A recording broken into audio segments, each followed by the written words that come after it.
It's time for Pure Performance.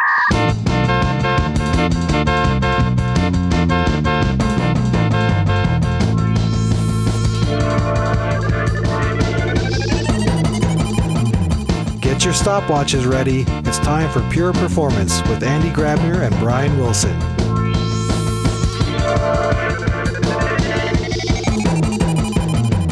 Hello, everybody, and welcome to another episode of Pure Performance. My name is Brian Wilson, and as always, I have with me my darling co-host, Andy Grabner. How are you, my dear?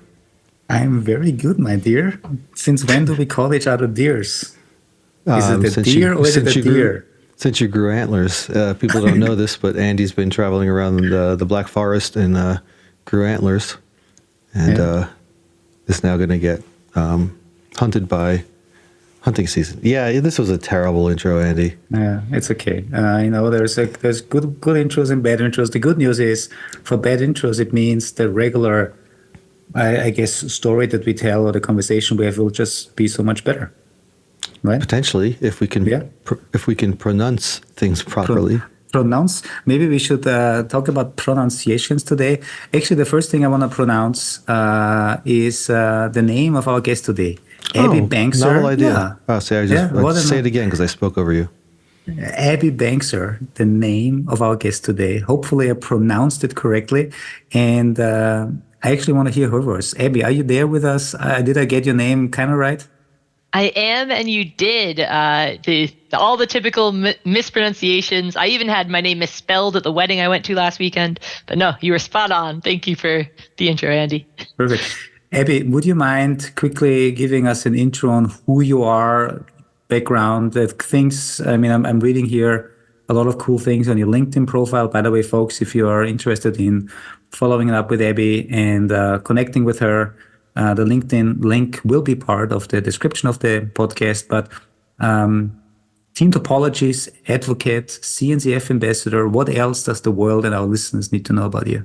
There's probably a lot more to me. I'm an American, as you can tell from my accent, living in London and working in platform engineering today at a company called Syntasso, helping to build products to help you build your platforms. And in specific, that product's Cradix. And we might touch on that. But more importantly, it's just basically a manifestation of all the things I wish I had as a platform engineer over the last 5 or 6 years at different companies. And, years even before that when I was a consultant and probably touching on platform engineering before we had the more formal definitions around it. So, been involved in internal tooling and internal optimizations for a long time and really enjoy that side of things. Mm-hmm. Last time when we saw each other was in London. I think it was after a conference talk you did. I happened to be in London at the same time. We met. Just a quick personal question. Everything good with the house, with the water? I know there was a lot of flooding going on back then. Yes, we are officially starting the rebuild rather than just the remediation as of next week. So it's been a long journey since the first week of January, but we are nearly at rebuilding the flat. So. Wow. Yeah, water is amazing. I'm just, happen to be in Germany and big floodings here in the south of Germany. I was really lucky actually to make it to Frankfurt with the train because many trains cannot make it in and out of Bavaria. It's just sad to hear that these things take that long. But thank you so much for, as I said, making this podcast. Now, looking at your LinkedIn. I want to point out, Andy, though, you said water is amazing, and I thought that was an amazing statement because it was amazingly obvious. I was like, oh, water. I just have to do a side note because it's a meme that keeps on giving. I was just looking up magnets, how do they work? The great awesome Miracles song by Insane Clown Posse, which is one of the most ridiculous songs. It's like, magnets, how do they work? It's like, water, it's amazing. Yeah. Anyhow, just had to get that there. Feel free to make a meme. I guess I was a little distracted because somebody just walked into my room, but they left again. But looking at your work history, one of the things I wanted to highlight is you had 6 years and a half at ThoughtWorks. Yes, that was my actual first official foray into the technology industry, which I think I continue to feel is a blessing. That I was able to be surrounded by so many amazing people. And I find that I can't throw a stone without hitting a current or past thought worker that I respect and that I learn a lot from. So I'm really grateful to be part of that community and have had that experience. So yeah. One of the things that I'm just looking it up here because I just did a talk on platform engineering, and one of the slides I use is a quote from one of the ThoughtWorks blogs, and it says platforms are a mean of centralizing expertise while decentralizing innovation to the customer or the user of that platform. And I really love that quote because for me it really perfectly describes what, at least the way I see platform engineering in my bubble that I live, really is all about, what platform engineering is all about. It's taking the expertise of many people and then providing an internal centralized product that other teams can use to make it easier for them to then have more time for innovation.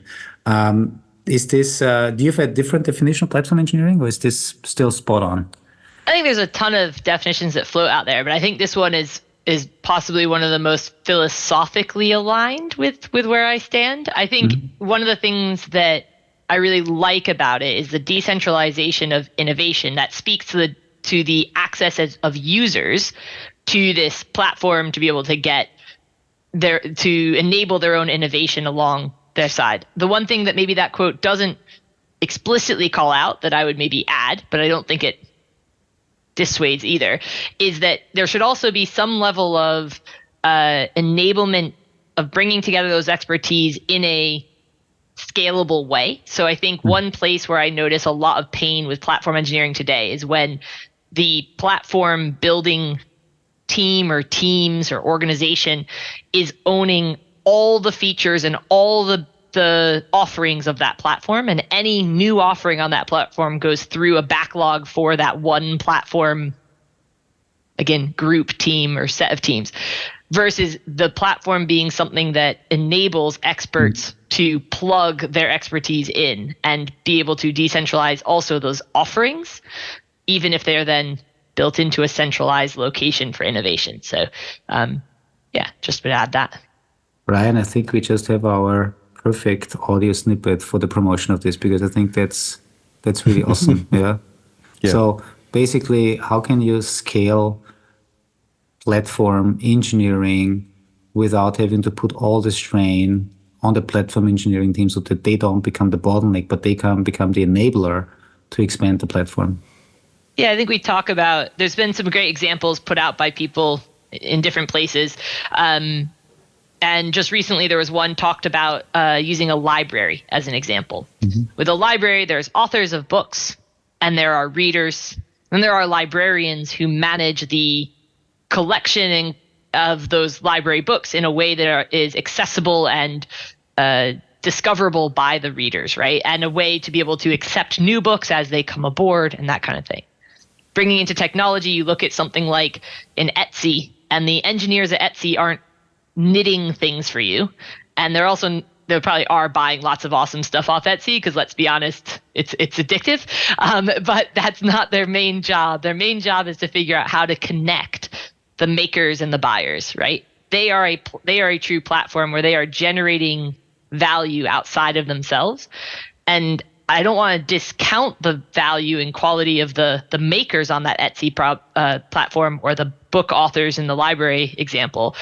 Or in our platform's example, the infrastructure as code writers and the security experts and the performance experts and all those. But they are providing the capabilities. They aren't the ones curating the platform experience. And that is something that I think we have to invest in just as independently as we do all those capabilities that need to be exposed. So we need to give a shout out to the Dewey Decimal System. Exactly. I was there with my little paper cards, learning how to move around the library. I don't miss it, I have to say, but I do know it. It just brought up a new term, platform experience. So if I get this right, you basically say that if I want to use the platform or expand the platform, I want to have a good experience. Similar to what in general we want to do is improve developer experience, right? With platforms, because I always keep referring to the State of DevOps report from last year, who were saying that I think only 40% of developer time is productive, and 36% of developers say they're leaving an organization because of bad developer experience. So this, and if I get you right, and please confirm, is platform experience really like you are designing the platform so that you provide a great experience on all aspects of the platform, not just how you use it, but also how you extend it? I think that's part of it. I think I've been talking about the fact that platform engineering is more than just building platforms. It's about bringing developer experience to all engineers. And the application developers are a much larger percentage often of a company's engineering base, right? I mean, if it's not, we're in trouble, right? You should have a lot more engineers spending their time and energy on business value generating software, and they would be maybe described as application engineers at your organization. But there's going to be not insignificant amounts that are allocated towards data engineering or towards infrastructure engineering or towards security engineering or performance engineering, quality engineering, and all these other kind of aspects of engineering that are in pursuit of the value drivers for software. And I think that platform engineering is around realizing that pulling these pieces together and actually having developer experience for those that write infrastructure as code and those that are building platforms and those that are testing and all those things is just as important as those that are writing applications. And so, I think that's why it's called, in my opinion, why I like that it's called platform engineering rather than just rather than just focusing on platforms as the outcome, right? We're talking about the practice of engineering as well, and engineering those platforms and what it looks like.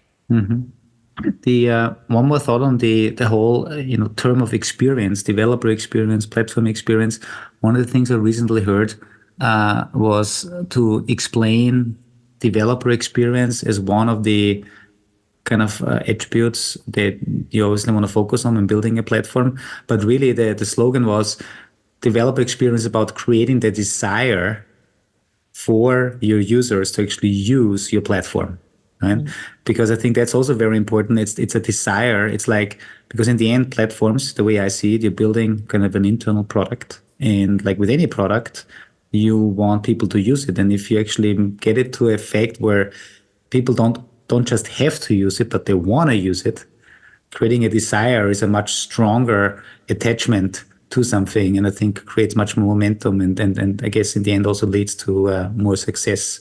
So I really like the whole, getting people so excited that they have a desire to use it, to expand it, to extend it. And That's super interesting because that's bringing into kind of the conversation, the adoption of a platform and how to drive that adoption. And the fact that you're pointing at developer experience there as being applied to people's experience using the platform over and above their developer experience of just writing software. And I think we often talk about developer experience from, hey, I need to write this web application and I need it to authenticate and I need it to have a great end user impact and all those things. But you're talking about the developer experience of getting the dependencies that you need and using that platform can have a big impact on adoption things. And it's a subtle difference, but it's a really interesting one. So I'm glad you shared it. Yeah. I was curious too. We've been talking about platform engineering a lot more lately, and it goes into this experience. So I'm glad we're on this topic. Do you see any hurdles to adoption, right? If you use like the Etsy model, right? People really didn't have a way to successfully sell online before then. So when something like Etsy comes up, it's going to be embraced to do that. Meanwhile, developers have been for years doing things without platforms, and someone like you or your teams come in and develop this platform and tell developers this is the way you need to do it now.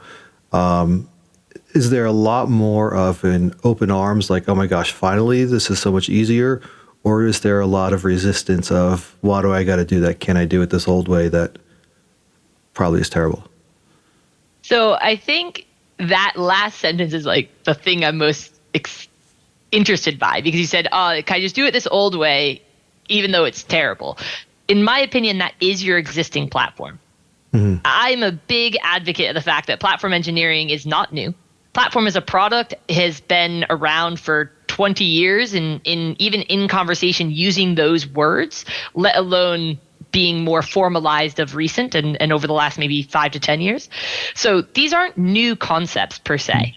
They are gaining a new breath of life, which I'm really excited about. And so I never try and shoot people down when they talk excitedly about this as being new, because I'm just glad that it's getting more visibility and more insight. And I think that's because of a lot of improvements in the industry that have helped get us here, right? Infrastructure as code has gotten better, testing has gotten better, DevOps has driven a realization of combining operations and development of software together into a shared responsibility for the team. Those things have all led us to cloud computing, APIs as our interfaces. Those have led us to this place, right? But when you ask, like, can we get people into this world of wanting to use this platform when they already have a platform? The big question is are you providing them something that is 10 times better than what they had? Because if you're not, the cost of changing is going to put into question the return on investment. Now, what is 10 times better could be developer experience, but it could also be removing their fear of whether or not they're secure. It could be removing their responsibility for the cost of their software because it is now being something that is more going to get elevated to them through the platform with alerts and things like that. So they no longer have to go and every quarter figure out how much money they spent and is that within budget and all those things. So the value you're providing doesn't have to be developer experience, even if that's what we're talking about a lot these days, but it has to be 10 times better at least. Else it's going to be really hard to gather people's attentions. Because even in Etsy, like we had eBay before Etsy. You could sell stuff online. It just wasn't very nice. It was 10 times better to go on to Etsy and do it. And so people switched and started using it, and at least 10 times better. So thanks for the reminder of the 10x, because I remember when I initially started talking about platform engineering, I brought up the example that we cannot hire 10x engineers because they simply don't grow on trees, and they are as scarce as magical creatures like unicorns. But what we can do is we can put our efforts together to create a 10x organization by making it easier for every engineer to have a 10x better experience. And I think thank you so much for that. That's a really good thought again. And I like the eBay, Etsy. There's your next analogy. Platform engineering definition right there. Yeah, I need to. I have a talk next week in KCD Munich, KCD Zurich. So maybe I'll use that. Yeah, it's really, yeah.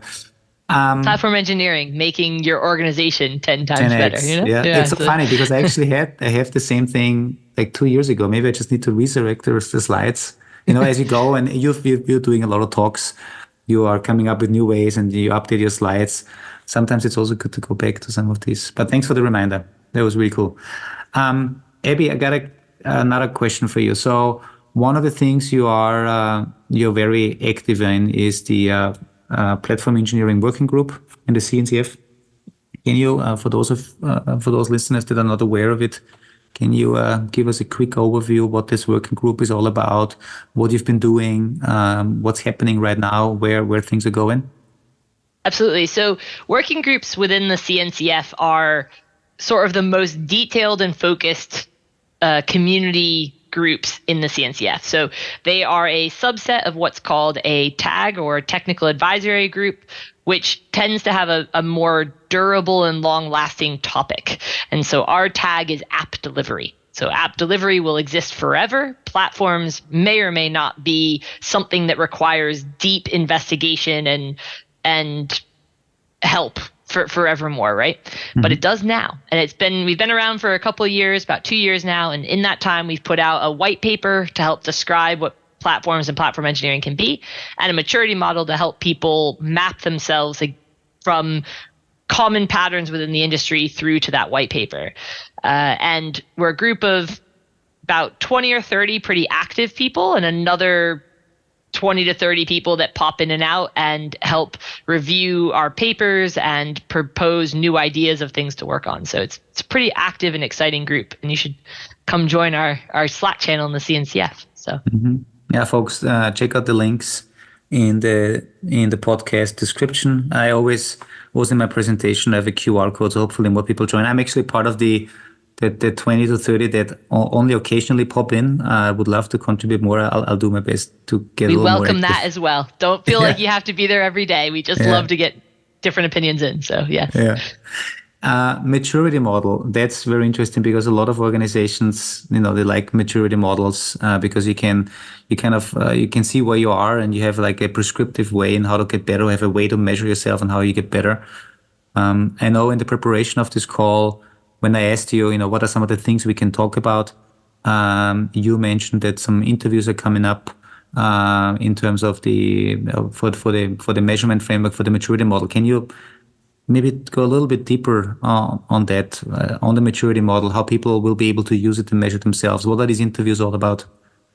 Absolutely. So the maturity model is a table, just like you'd see in most models, that I think does have some unique characteristics. And so, first of all, the table has 4 levels and 5 aspects. So when talking about what you might want to measure about your platform engineering efforts at your organization, you may want to think about adoption, the interfaces you provide, the operational overhead that you do, the way you measure your platform and platform engineering experience, and I'm missing one. It's okay. Oh, and how you invest in that platform and platform engineering. I did that one off the top of my head. Normally I have it up on the screen. See, I do know my stuff. So those are the things you might want to think about. And then you need to think about what level of investment you want to give. And this is where I think this model is really unique. And I'm really proud of the outcome from this group. Because most models tell you that if you're at level 1 or 0, you're no good and you've got to improve because there is 3 more levels that you need to get through before you get your certificate for succeeding in this model. And that is not how this is set up. So we have very intentionally laid out the 4 levels of this model around the requirements that you and your organization may need. So instead of telling you that level 0 is beginner and level 4 is expert, we say level 0 is provisional. And that might be not super easy to tie in. So I'm going to go to the next level and say the next level is operational, and then scalable, and then optimizing. So some things you'll notice is that not every organization needs to be scaling. Mm-hmm. If you are at a stable scale, if you have a set of engineers and you don't expect to hire a ton more, and you have a pretty stable user base and don't see that sort of multiplying the load on your platform, scalable might not be where you need to be. Or if you're an early stage product, early stage company, you may not even need to be operational. You might still be sussing out the value you're providing and the expectations in your org. And so provisional is just right for you. And finally, the last one, which is optimizing, there's a slight turn of phrase there, because instead of saying optimized, like you have succeeded, you are at the top level, and now you get your certificate, we went with the phrase optimizing to indicate that this is something that's perpetually improving, that all the aspects that are at that level are telling you that this is how you get feedback into your system and improve as you go. So that's where the model sort of lives and comes from. And there's 12 pages of document behind this model. And it's not to scare you away. It's actually quite a quick read. There's lots of headers and things that you can kind of scan to the thing that brings you value and means that you should be reading through it. But it is a lot. And people often aren't really great at self-grading themselves when there's just a lot of text to read. And that's why there's an effort being proposed by Corbin from AWS and a few others from there, that we're going to try and create a sort of questionnaire that can help people identify what they need. So is their organization needing scalable or optimized, or what level of investment, and where are they? And therefore identifying where their hotspots might be. Hey, you said that you need these types of things given the shape of your organization, but you're only investing up to this level. here's a bit of a risk area for you. You're potentially under investing here, and you may find that you might have some challenges. And go read this part of the model paper to understand more what the impacts would be. So really early days on this piece of work. The thing we're not going to do is we're not going to give people a score of like, you are a 76 maturity level platform. Like, we're not going to do that. But what we do want to do is just give people the ability to introspect more effectively. So, cool. I'm just looking at the doc, the pages on the Tech App Delivery CNCFIO / white paper / platform engineering maturity model. So, folks, all of this that Abby has been talking about, it's already extremely well documented, and the as I said, I will link to all these pages where people can also find when your group is meeting, how people can contribute and things like that. One more question, because maybe I got this wrong or didn't fully understand. The questionnaire, is this something that people can already find? This is something you're still working on? It's something we're working on, but there is a GitHub issue. And so I can get that to you and we can put it in the show notes if you'd like. And we're going to be going through the kind of format that we're initially thinking and trying to put that through the ringer a bit with the group to see if it fits people's mental models and we think it would be effective and useful over the next probably month to month and a half. And then we're going to go from there to some of the more specifics of like, what questions should we be asking to drive out these answers? So yeah, we're really early days. I expect this to be a good couple of months of back and forth and debate and conversation within the group. So if this is your kind of thing, come join us for sure. Mm-hmm. I would love to switch gears a little bit and talk about something that, because I've just been sitting here in a workshop about platform engineering. And the first thing I want to confirm, I wanted to say this earlier, when you said platform engineering has been around forever, but maybe people have, called it something differently. When I explained platform engineering, then one of the guys said in the room, well, we've been doing this for a while, but we just call it differently. And I said, yeah, exactly. So that's just perfectly spot on. Typically, though, a lot of people are, asking, what are the tools in there, and what do we need to use? Now, I know there's a lot of tools in the platform engineering space. Like, it seems every week, every month, there's a new project coming up. If you go to KubeCon and you walk the expo hall, it feels like every second booth has something to do with platform engineering. And just on top of my head, obviously, a lot of people are assuming that, let's say, Backstage is already an IDP, but Backstage is just a little piece of the whole puzzle, right? There's different tools out there. Now, you are working for Syntesso and Cratix? Got it. Cratix. Perfect. Yep. Cratix. All right. This was with the German pronunciation. It sounds a little bit different, but it's almost there. Cratix.io. Tell me, why does the world need yet another tool, and what is it that you do differently? Why should people look into this? Because I want a little bit understand more on what the stuff is that you're doing with Cratix. It's a very fair question. So the first thing I would say is that platforms and platform engineering has, I'd say, lots of things to do. They have to manage the infrastructure of things like clouds and SaaS products that they're running and on-prem servers and things. They also have to provide business processes, so things like manual approvals and security scanning and reporting and GDPR and all these things built into their systems. And they also need to actually interface with the users of these underlying technologies, so the applications and the application engineers. And you could choose to have a platform that does all of these things, or you could choose to break them apart. The key is you need to have all three layers of application orchestration, so management of your application depending on aspects of infrastructure, or visibility into that infrastructure and what your application depends on. You need platform orchestration, where you're dealing with business processes and the flow through that system and how to connect these things all together into being bespoke to your business requirements. And you need infrastructure orchestration. You need the management of those APIs and those SaaS products and those clouds. And again, do them all together, do them all separate, do two of them together, whatever. There's lots of different patterns and they can all be successful. The reason why I think Cradix is unique in this space is because we come from a history of building platforms that try and put all three of these things together.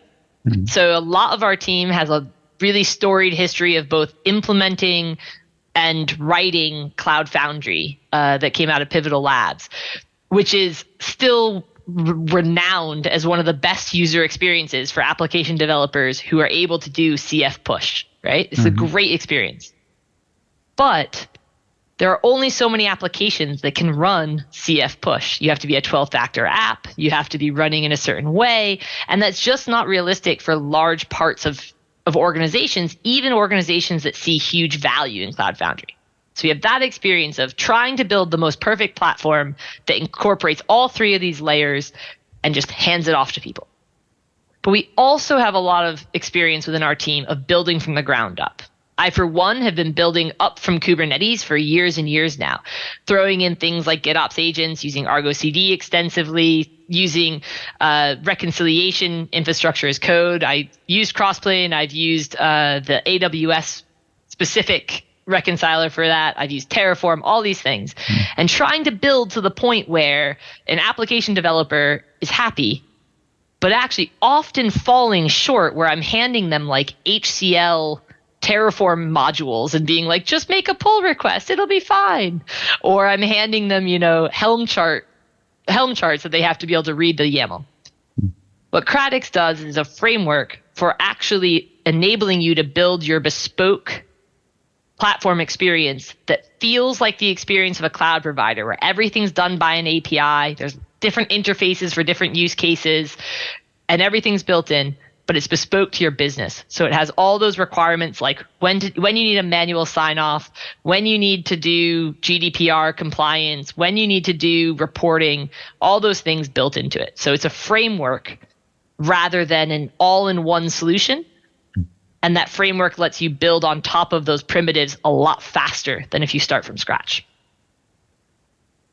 Well, thanks for that. That's and I told you in the early on email that I wanted to really talk about the whole concept that I saw. So focus, if you go to cradix.io and if you scroll down a little bit, right, you basically see the architecture, I guess, and then the concept of promises comes up and workflows and fleet management. But I was also intrigued by kind of that promise layer, and I looked a little bit into it, but I guess I didn't have enough time to really work with it and experience it. But is that promise layer exactly what you just told about, that you can actually define and kind of customize your experience as you like it, because every organization is different, and then you can define your platform experience through promises? Is this the concept that I got right?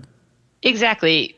Cradix, in short, allows you to provide anything as a service in your organization, bespoke to your organization. And a promise is the definition of something as a service. That's our domain object, right? So a promise provides, let's say, a test environment as a service. That would be your implementation of that promise, would be a test environment. And why we think we enable you to provide that as a service is because we enable you to set your API, set your business rules and workflows associated with when people make requests for these test environments, and also set how to manage deployment of the infrastructure behind that test environment across your entire organization. So whether that be mainframes or Kubernetes or network devices or cloud providers, we can schedule that infrastructure anywhere that you need it to go. So packaging all that up together as a service is the real magic of the maintainability of providing these services internally in your organization. Cool. What else do we need to know about Cradix? But like, I don't want to give you a free stage now to basically do a commercial for like the next 15 minutes, the time we still have left. But other things where you say, and besides I really love the promise concept, because you're basically making a promise to your end users that certain things get done. So I love that.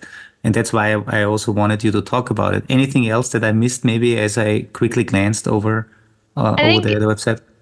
Stepping away from the product particularly, or the implementation or the tech or whatever, I think the thing that I'm most proud to be working on Cradix for is the fact that you introduced me and you said, oh, team topologies advocate and CNCF ambassador. I think that showcases my kind of focus on the socio-technical challenges, right? I don't like just talking about tech. You can always solve something with code. Eventually, right? You'll figure it out. But often the hardest problems are the people side. And I think that Cradix is exciting because it's focusing on that socio-technical challenge. And whether or not we're 100% there yet, who knows? But what I can say is that we view ourselves as providing the technical requirements to enable that team topologies evolution. And so the more we work with people who have a mindset around organizing their teams effectively and creating team APIs and driving out an efficient organization through that kind of method, the more power they see in working with Cradix technically, right? So so I think it's that socio-technical challenge that I think Cradix is really well suited to support. And I think that's where platform engineering needs to be, because it is a people problem. We talked about adoption earlier. It's always a people problem at the end of the day. And so if you're not thinking about that, I think you're going to find yourself in a little bit of a challenge trying to get that platform engineering effort off the ground and long-term successful. Thank you so much. There's always so many thoughts that come to mind when I listen to our guests. So to recap, some of the things I learned already, I really love going back to the very beginning, the 10x. So if you're building something, it has to have a 10x impact, because otherwise, why would you move, right? What's the real benefit for all the investment? It's a people problem. We've been talking about this for many years. A lot of things are people problem, and the technology is then just the easy part. I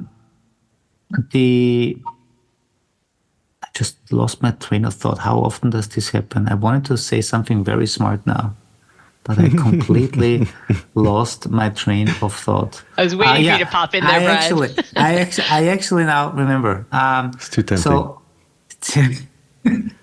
Now I just made you lose it again. There you go. Yeah. No, I remember. So one of the things, you talk about adoption, right? So one thing is, if you have a 10x solution, awesome. The other thing we talked about in the preparation of this call is the way people are interacting with the platform. And one of the notes that I've taken from it was the conference talk that you recently did at was CNC. It was a KubeCon, I believe, right? Platform Engineering Day at KubeCon. Yeah, exactly. So it was called, the talk title itself is awesome. Sometimes lipstick is exactly what a pig needs. And you did this talk with Whitney Lee from VMware. And one of the things you mentioned in the description is the saying goes, meet your customers where they are. So you need to understand where your developers are, with your users to your potential platform that you're building, because sometimes you need a nice fancy UI. Sometimes all you need is a CLI, an API, whatever it is. What I always try to explain people when I talk about platform engineering is exactly that kind of first step, which is understand who your users are, understand what their pain is, and understand in which environment they live. Because a shiny web UI might not go well with engineers that are expecting a YAML file that they put into Git and that's all they care about. On the other side, you may work in an organization where you scare people away with Git, with YAML, and you need the shiny UI. Do you have any experience on what it actually is? There any good model to understand what is the best user experience that you need to deliver in order to increase that level of adoption? Like any approaches on to better understand your real user, or as you put it, meet the customers where they are? Well, this is very much a reinforcement that Whitney and I should get our website up. So that talk introduced a framework to think about how to choose what interface is best suited to the capability that you're offering. Because first of all, the case we made is that a platform is not a single interface. You cannot just make one interface for your entire platform. You instead need to think about the different users. And often you'll have different interfaces for different capabilities within your platform. But even more often, you'll have more than one interface for a given capability. So think about cloud providers we've mentioned. They don't just give you an API or just a CLI or just a UI. They give you all three because different use cases require one or the other, but your experience is still the same in that what you can configure and how you can get what you need and the speed you get it and all that. So yeah, the framework that we talked about in the talk that you can listen to for the talk, we are going to be putting up a website to make it a little bit more accessible and faster for people to consume. Because we thinking about your user needs and your capability styles, that combination of the two is how you pick the right interface. So is your capability something that is going to be aimed at more power users in general or more beginner users in general? Is it going to be something that requires a lot of configuration or actually sensible defaults works most of the time? Things like that will change what interface you need, just as much as is that user someone who uses a command line day to day or not. But the only other thing I was just going to add is when you talk about a shiny UI, I think one of the things we really often run right past when we talk about meeting our users where they are is acknowledging that a lot of them are already using UIs. You just might not find them fun. So a lot of our users are using ServiceNow or Jira or Wiki or something else that they're doing, GitHub, right? Or some other kind of ticketing system. If you want them to go off to a different UI, so this isn't about that they don't want a UI anymore. You're asking them to change the bookmarks on their website, on their web browsers. You're asking them to change their muscle memory. You're asking them to possibly have to keep checking multiple locations depending on if they can truly shut down that original way of working, which if you're using one of those ticketing systems, most likely the organization's still going to require it to a certain extent for reporting and all those things. Why not make those our interfaces? They're not shiny. They're not as exciting as the new portals and things like that. But someone opens a ticket and it sets off a set of automation that results in comments being made on that ticket to the point where the user has what they need and can close that ticket. Like that doesn't require any user behavior change, but provides a huge step forward in user experience, right? Yeah. User behavior change is expensive. Asking people to change their bookmarks is expensive. So I think every time we introduce a new interface, we have to be really cautious about it. Yeah, I love it. Very and this wise. also goes, I also always, try to tell people, because, we're doing a lot of education on the role of observability in the life of platform engineering. And the message that I always try to make is don't force your developers to go into your observability tool to get the data. Get the relevant data for them and push them into the tools where they live.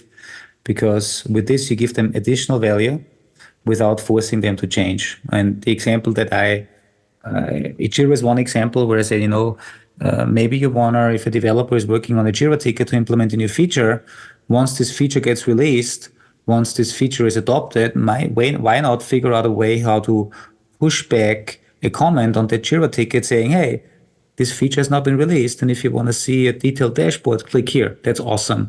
Or another thing that I really like, for instance, it seems every day now, we're using Microsoft Office 365. So I get like daily digest emails or whatever they're called, right? You get an email saying, hey, here are some things you may have missed.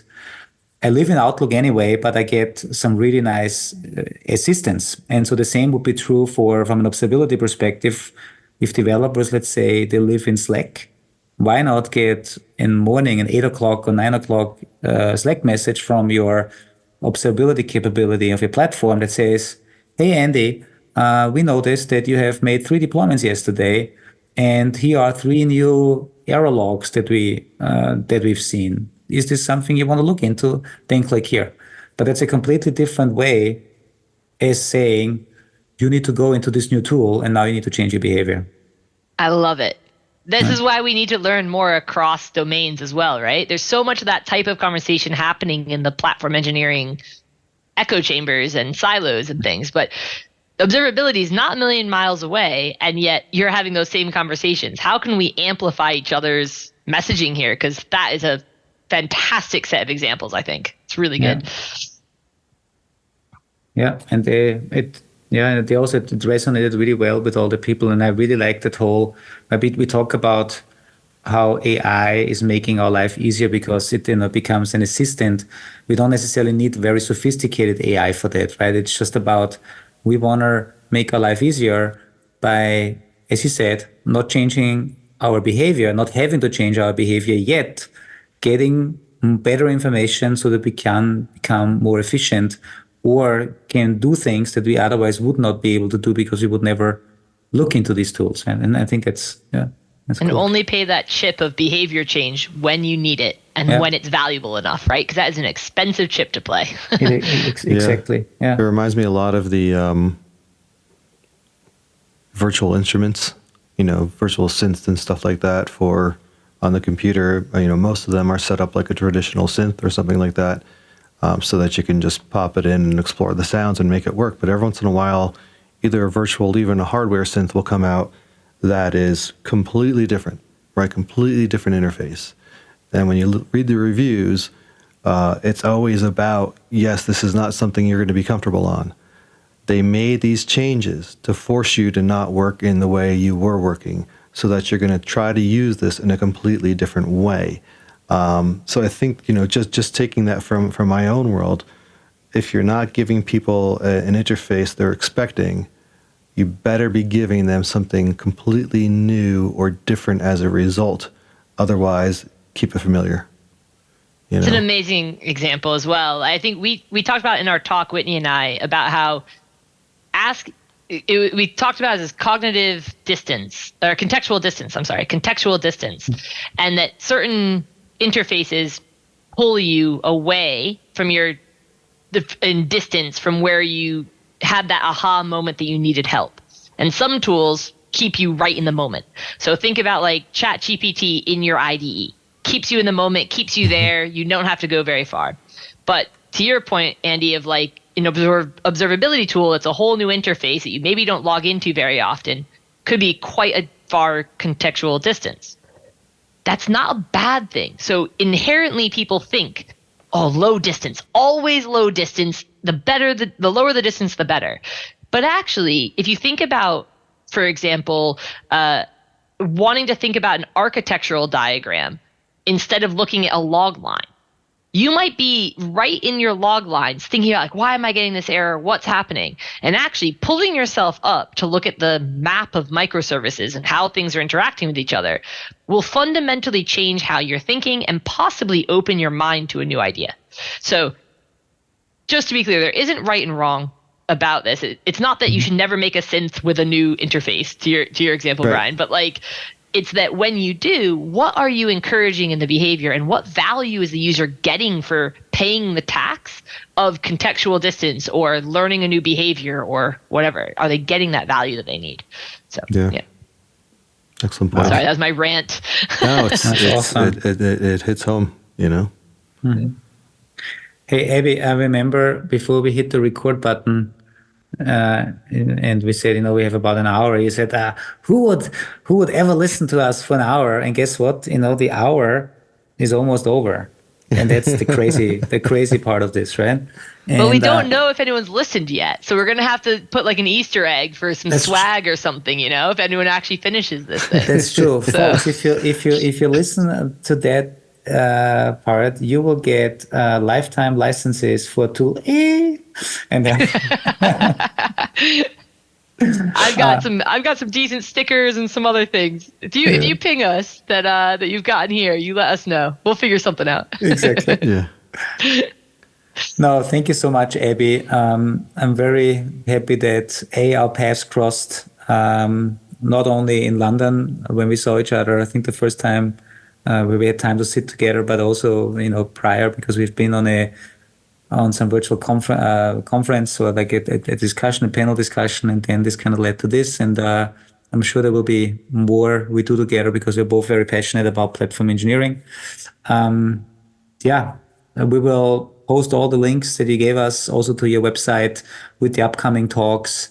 And I hope that some listeners are, at least looking into what Credix is doing. And so keep up the great work. Folks, please also join the working group, because the more people that help, even if it's just, from time to time joining in, everybody Bring helps. us your problems as well. That'll tell us what we should be working on and focusing on. So thank you so much for having me as well. This has been absolutely brilliant. I've learned a lot from you too as well. And I love having these conversations because I learn something every time. So I really appreciate it. So do we. Thank you.